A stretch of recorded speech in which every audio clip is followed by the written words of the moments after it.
Edmonton Oilers GM Stan Bowman hopes Matt Savoie takes big step in 2024 season. Imagine the thrill of a rising star stepping into the limelight.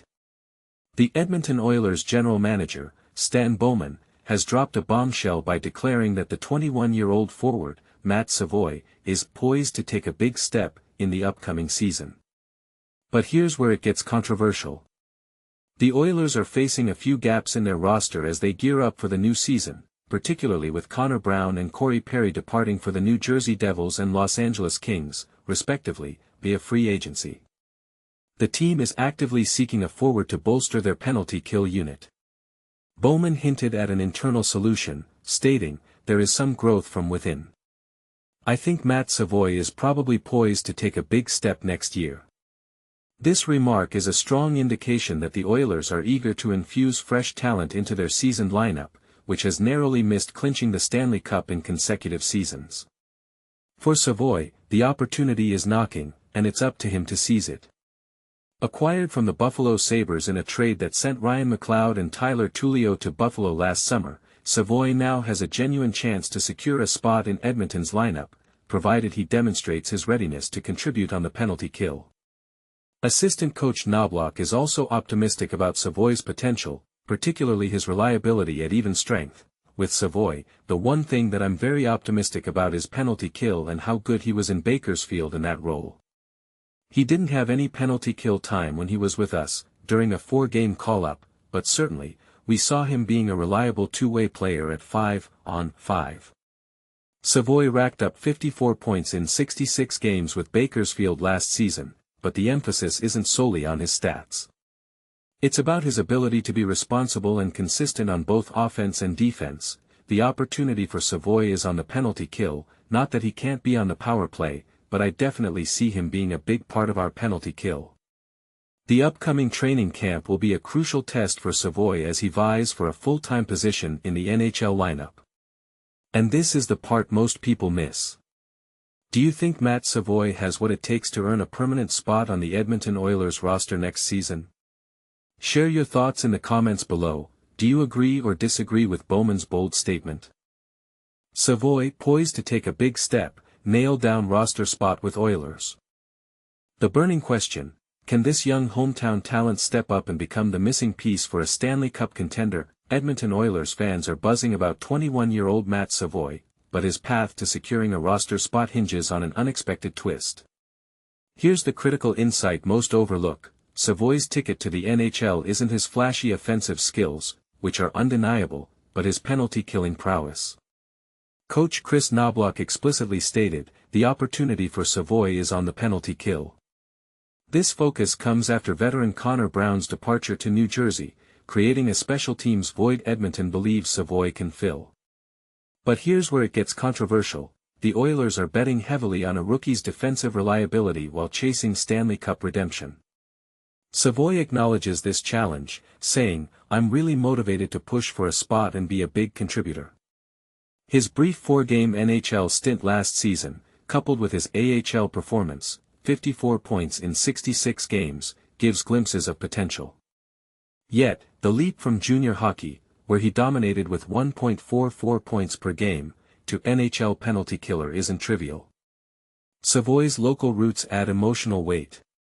Born in St. Albert, an Edmonton suburb, he calls playing for his hometown team really exciting. As a black ace during the Oilers' playoff run, he observed stars like Connor McDavid and Leon Draisaitl up close, noting, "You can learn so much from just watching." This experience fuels his urgency. It adds motivation, how close you can be. General manager Stan Bowman believes Savoie is poised to take a big step, and the numbers support optimism. Acquired last July from Buffalo, Savoie's AHL growth, adapting to pro physicality and schedule demands, signals readiness. But coach Knobloch cautions patience, comparing Savoie's trajectory to fellow rookie Isaac Howard. They have to have a significant role, it's a very fine line. Now, we turn to you. Does relying on a rookie for critical penalty-killing duties risk the Oilers' championship aspirations? Or is Savoie's two-way development the savvy youth injection this veteran roster needs? ***, share your take below. let's debate whether this gamble makes Edmonton stronger or leaves them vulnerable. Oilers' top prospects, who impacts first?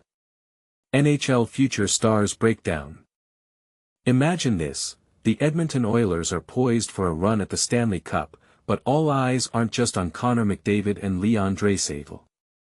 The big storyline buzzing around the team is this: among the Oilers' rising young talents, who will burst onto the scene and make the fastest, most meaningful impact? The answer might surprise you, and the debate is already heating up. But here's where things get really interesting. The Oilers' upcoming season is shaping up to be a compelling saga of two promising prospects, sparking speculation and hope among fans and hockey analysts alike. And just beneath the surface is the underlying question: in the critical window for a championship push, which speedy, high-potential forward will step up first, and how soon will it happen? Let's dive into 9 noteworthy updates that frame the current Oilers landscape, peppered with insights and a few controversies certain to provoke discussion. 9. Starting on a high note, Aiden Park, a 7th-round pick from the 2025 NHL Draft, has been selected to attend the prestigious World Junior Summer Showcase with USA Hockey. This event, set for July 25 to August 2 in Minneapolis, is a proving ground for future stars. Securing an invite puts Park on a national radar, giving Oilers fans an exciting name to watch beyond mainstream headlines. 8. If you're the type to geek out over jersey numbers, here's some fun trivia. Trent Frederick switches to number 10 for the new season, Andrew Mangiapane will flash number 88, Curtis Lazar sports number 20, and new arrival Isaac Howard is suiting up in veteran Jeff Skinner's old number 53. Number swaps may seem minor, but for players and superfans, they carry real meaning and sometimes telegraph a player's ambitions for their place in the lineup. 7. Here's a situation that's bound to split opinions. Jeff Skinner, now an unrestricted free agent, has inked a 1-year, $3 million deal with San Jose. I'm a fan of Skinner's abilities, and his time in Edmonton serves as a textbook example of how management and coaching can see players in very different lights, sometimes with big career consequences. Would Skinner have fared better under different leadership? That's up for debate. 6. Speaking of transitions, Oilers goalie Colin Delia is taking his talents to Sweden's Brynäs after signing there as a free agent. Delia's resume includes over 50 NHL games and a respectable .906 save percentage last year with the Condors. While he was a solid depth option, the truth is, backup goalies of Delia's profile are perpetually on the market. Does that cheapen the value of this particular player, or are teams right to treat depth goaltending as a revolving door? 5. Now for a bit of hard evidence. Leon Draisaitl continues to lead the NHL in goals scored from the right side of the net, between the face-off circle and the goal line, according to a fresh NHL Edge chart. On the left, Tampa's Braden Point matches Draisaitl's dominance, showing how elite players can carve out signature zones on the ice. Is it just raw talent, or careful tactical planning playing out?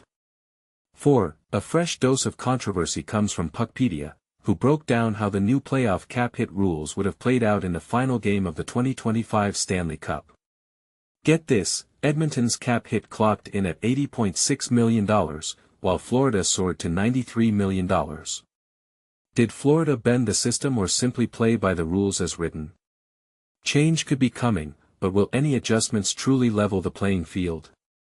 3. Here's a logistical wrinkle that's more important than it sounds. With their AHL affiliate based in Bakersfield, the Oilers face unique hurdles. Division rivals like Vancouver and Calgary keep their farm teams in Canada, allowing easier player movements. But the newly negotiated CBA now limits paper transactions, requiring players demoted to the minors to log actual game minutes before recall. If Edmonton's farm team were closer, maybe in Red Deer or even within city limits, it would help level this off-ice battleground. Should the Oilers push harder to relocate their affiliate, or is it just a marginal concern? 2. And this is where a lot of fans will feel the pinch. Rogers Sportsnet just announced a 30% price hike for their streaming service, now up to $324.99 per year. While it's understandable for broadcasters to chase new revenue, many customers, myself included, find the app's performance lacking, frequent freezes, commercial interruptions at the worst moments, and an ever-mystifying blackout policy. What extra value justifies such a price bump? Unfortunately, their official announcement was all silent on that front. This will make following the team even harder for fans on tighter budgets. Don't forget, radio is still free. 1. And finally, the prospect on everyone's lips, Ike Howard. Acquired from Tampa Bay, Howard's arrival has Oilers followers buzzing because of his reputation as a pure goal scorer, something Edmonton has sorely lacked among their crop of young forwards. Kudos to GM Stan Bowman for accelerating the development timeline, as Howard is seemingly further along than Sam O'Reilly was at a similar stage. Still, here's a thought that may ruffle feathers: is it wise to rush him into the NHL spotlight? Let's consider the path of Matt Savoie, who thrived after a season of seasoning in the minors, taking on all situations out of the pressure cooker glare of a Canadian NHL market. He ended up looking NHL ready after that detour, perhaps because he was allowed to grow out of the harshest spotlight. It raises an uncomfortable question: can we name an Oilers rookie in the past 2 decades who truly blossomed after being thrust straight into the big league? To me, Ike Howard should absolutely get every opportunity in training camp, put him with the top players and see if he rises to the challenge. If he seizes the chance and dominates, by all means, promote him. But let's make sure he actually earns it. Here's the question I want to put to you: should the Oilers gamble on immediate impact by throwing Howard straight into the NHL mix, or take a cautious approach and let him develop at his own pace? Has the franchise rushed rookies in the past, and what was the cost? Bold opinions needed, so don't hold back in the comments. Is it finally time for the Oilers to break the cycle, or does boldness pay off? Connect with me on Blue Sky, at kurtlevens.bsky.social, Threads, at Clevens, Twitter, at Kurt Levens, Instagram, Levens on Hockey, and Mastodon, at Kurt Levens at mstdn.social. And for all your must-know updates, remember to bookmark edmontonjournal.com and sign up for our newsletters. Now it's your turn, let's hash it out below.